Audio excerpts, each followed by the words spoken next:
We could go on and on about Notre Dame and all those connections, but we need to move on a little bit. So we've got the picture here of you at DePaul. You majored in speech. Speech and history, double major. Okay. You defined yourself as a student of history, and I didn't include the photo, but you sent a picture of you've got a full wall full of books and history books and so what was the evolution at DePaul? Here's the picture. It looks, I'm assuming, is that a basketball game that you're doing some play? That was a basketball game with John Owen. John was a 40-year broadcaster for the Canadian Broadcasting System operating out of London, and I've seen him at reunions. But, yeah, we did football and basketball games on the 200-watt campus radio station. But retreating slightly, the first day that I was on the campus at DePaul, I went out for football. So I went out to Blackstock Stadium, and I went in and got my equipment, and I went into the locker room to get my equipment on. And who do you think was in the locker room? My friends, J. Eric Chrisman, my teammate, my classmate, my good friend from St. John's, who ended up at DePaul with me, along with Jim Calamaris, who'd passed away at a very young age. But Jim Calamaris, who some will remember from DePaul, was also a member of our class at DePaul, the class of 1964. Anyway, Eric was there. Now, here's the guy. I couldn't beat him out at St. John's. And so here I am going out for football. And the first guy I see is Eric. So he ended up being a 4-year player at DePaul and caught the winning touchdown against Wabash in one of our annual Monon Bell games.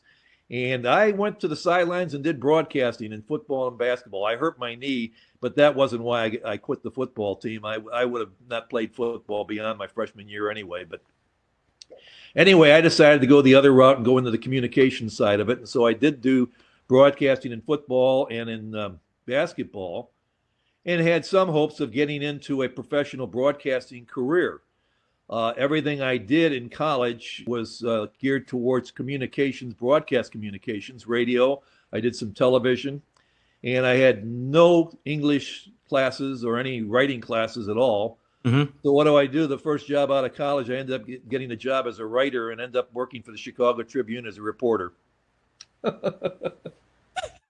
So that would have been 64, 65, 66? Graduated in 64, went to work worked at City News Bureau, where you mentioned earlier, your neighbor was the famous Mike Royko, the columnist for the Chicago Tribune, the Chicago Daily News.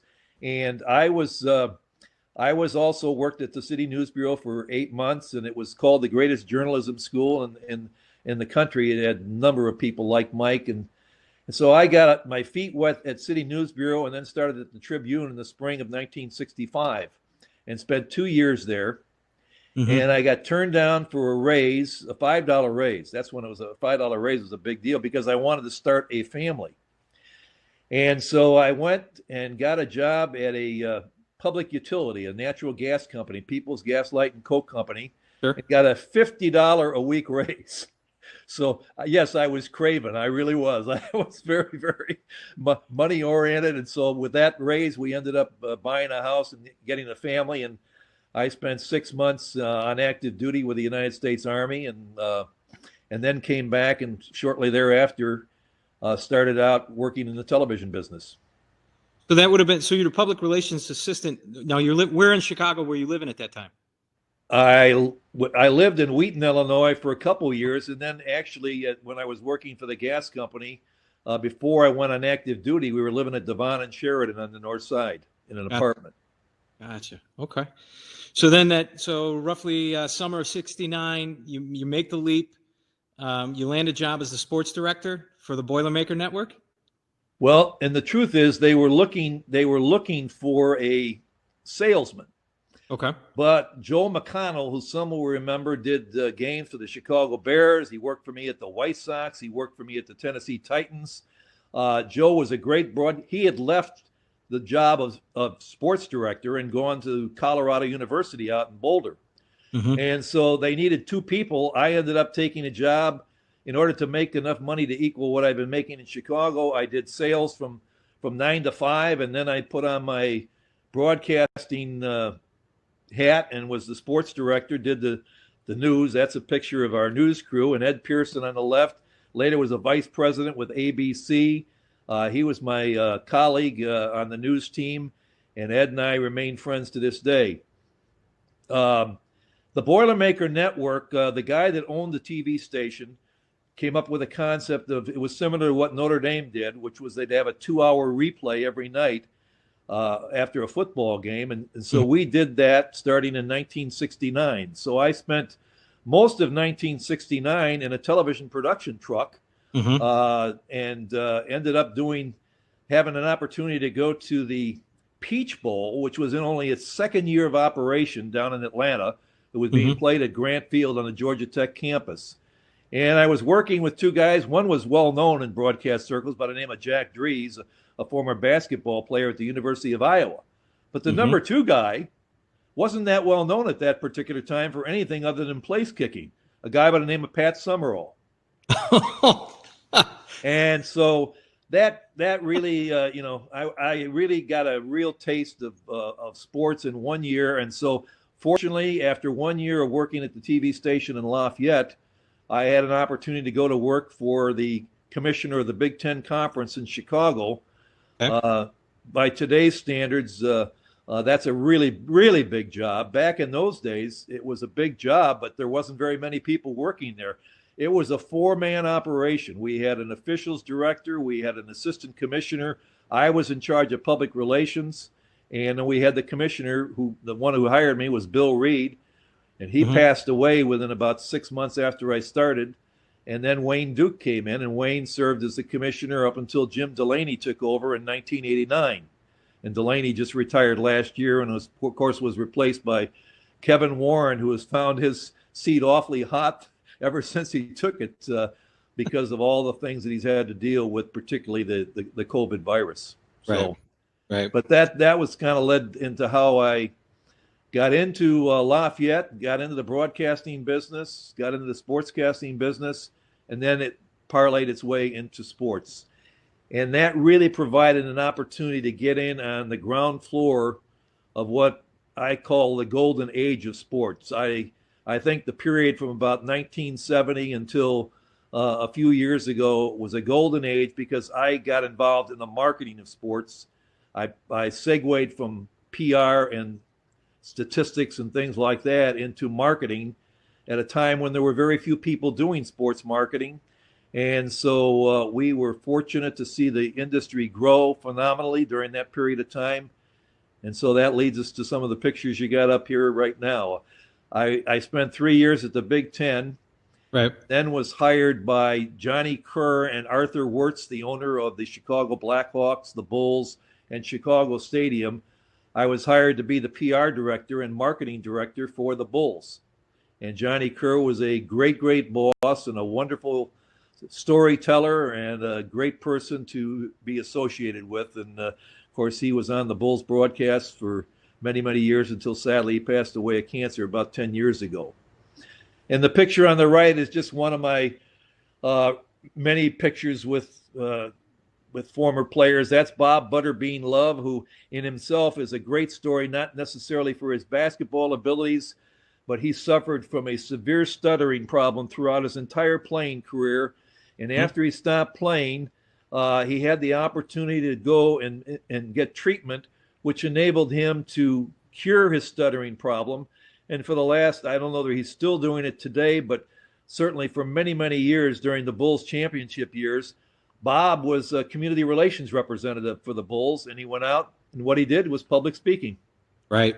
No, I had the opportunity to see an interview not too long ago. Well, it might be it might be over 10 years at this point, but at some point, right, he was even after it was either before or after his career. It was after his career, yes. He was busting tables or something like that. Yes. Couldn't get over the stuttering problem, but obviously he's to your point, as you brought in forth, right? You go after it and pursue it, and was able to go on to great things.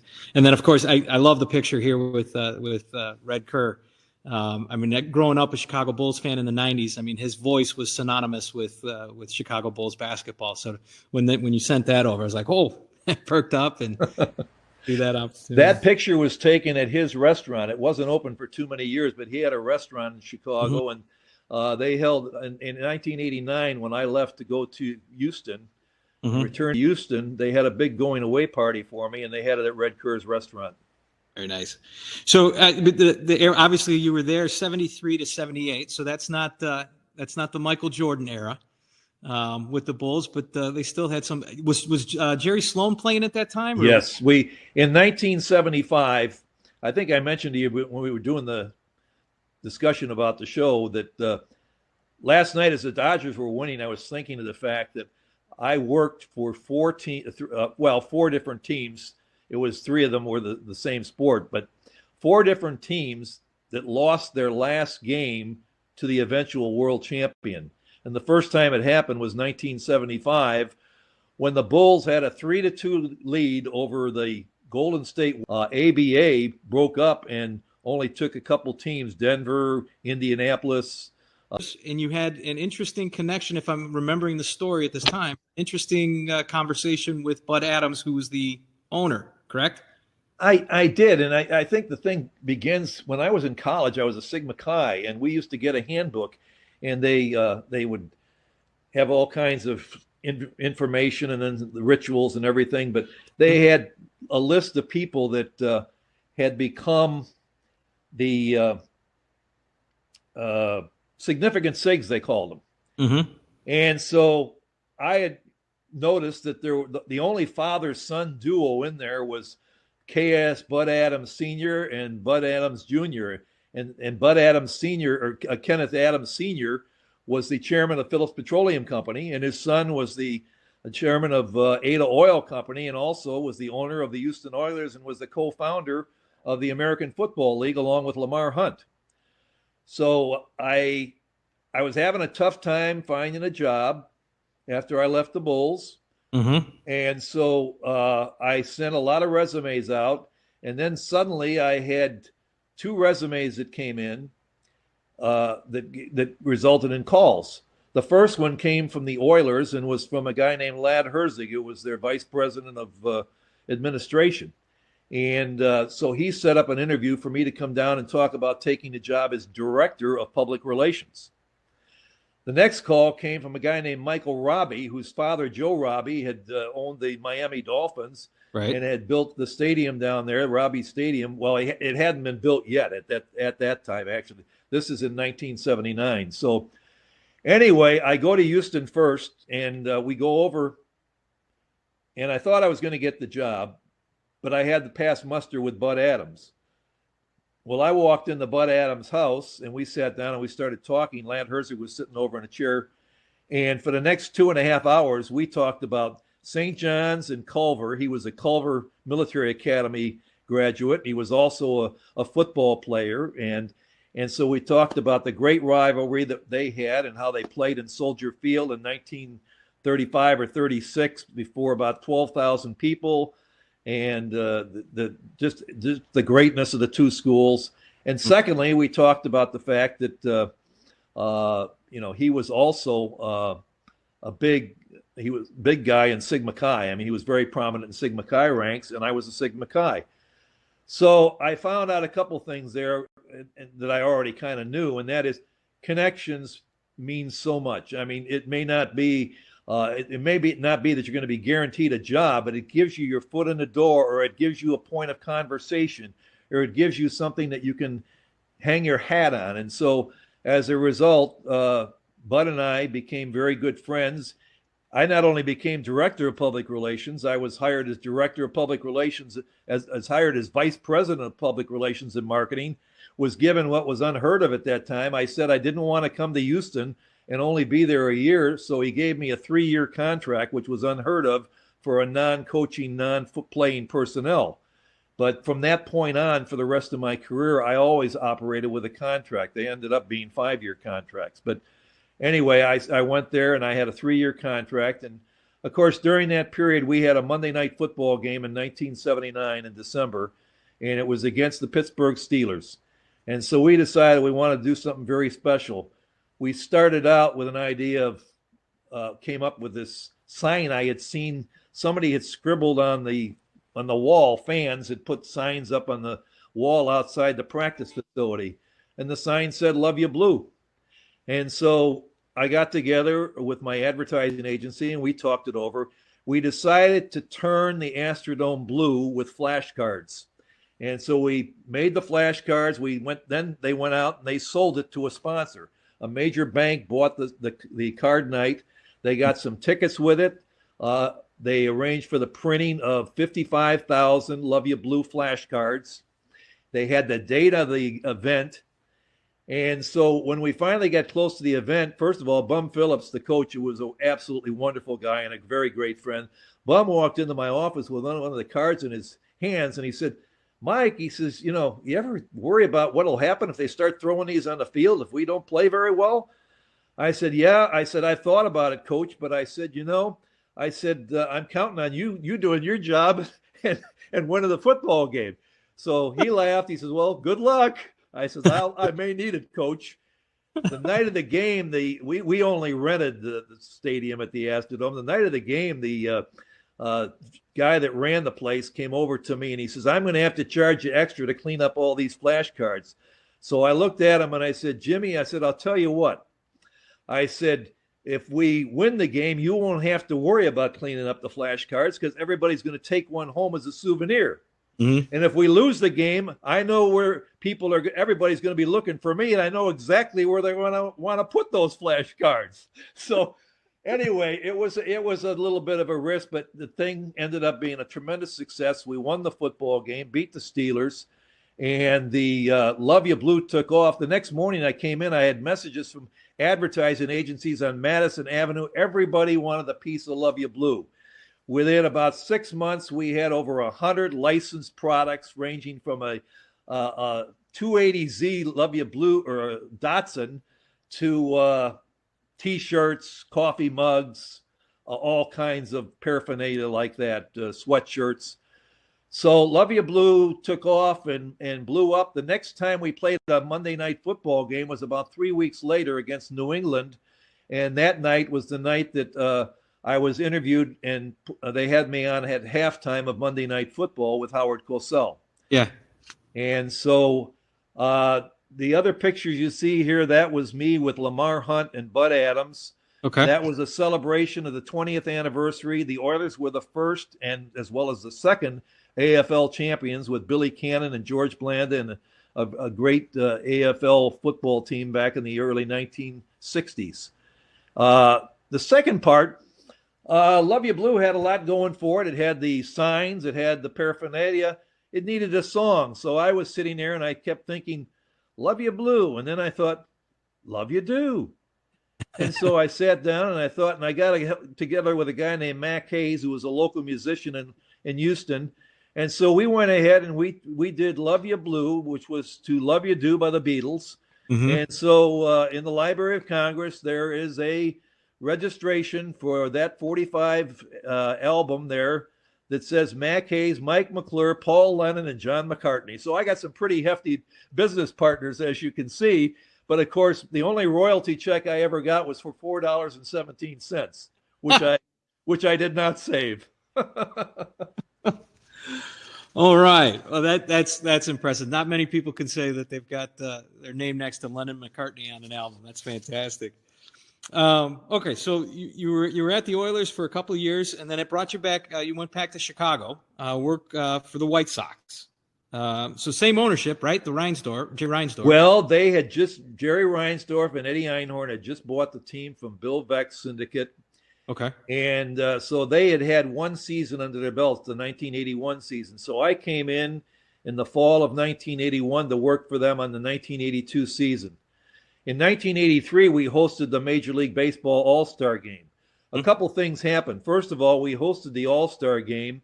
We sold just a tremendous amount of season tickets that year. We had a pretty good ball club. They were about 500 at the All-Star break, but they went on to win the American League pennant West going away with the 99 victories during the season. We ended up losing to Baltimore, the eventual world champions in the playoffs. Hmm. This picture was taken at the Opryland Hotel in Nashville, and that's Commissioner Bowie Kuhn and myself, and I was accepting the award for the outstanding baseball marketing from Commissioner Kuhn, and we drew 2,132,000 fans that year. That was significant because it was the first time in over 100 years of two-team baseball in the city of Chicago that either team had drawn more than 2 million fans in a season. We proceeded to draw 2 million the following year too, and that following year the Cubs had a good team and they drew over 2 million. So suddenly there were more than 4 million people went to baseball games in 1984, and a couple of years earlier you'd be lucky if you could get 2.5 million from both teams combined. Right.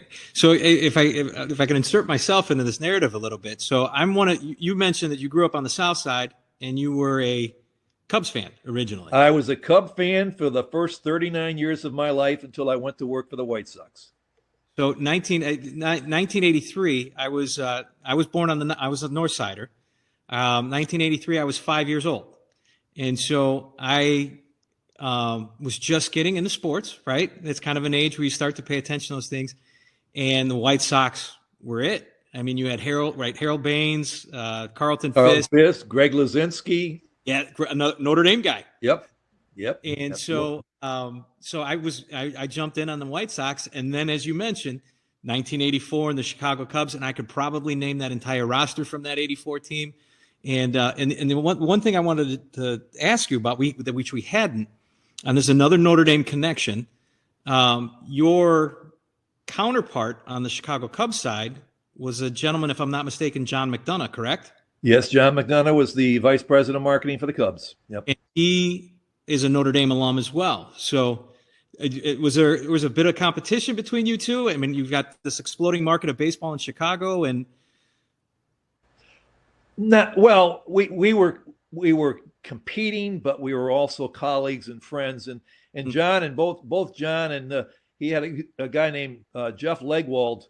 Also was actually John worked for Jeff in the beginning, and then John replaced Jeff because Jeff left and went to Detroit to work for the Tigers.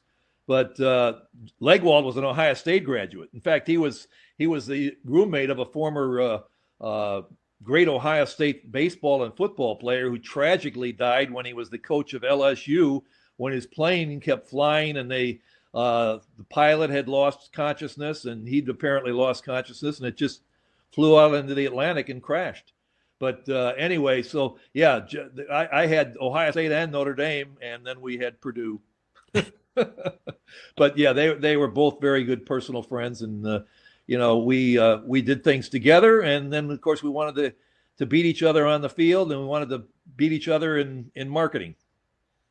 So the next we switch slides here, and these are significant in different respects, right? So on the left, because our little boxes, our little narrative boxes there, you can't see it, but you're shaking hands with the legend.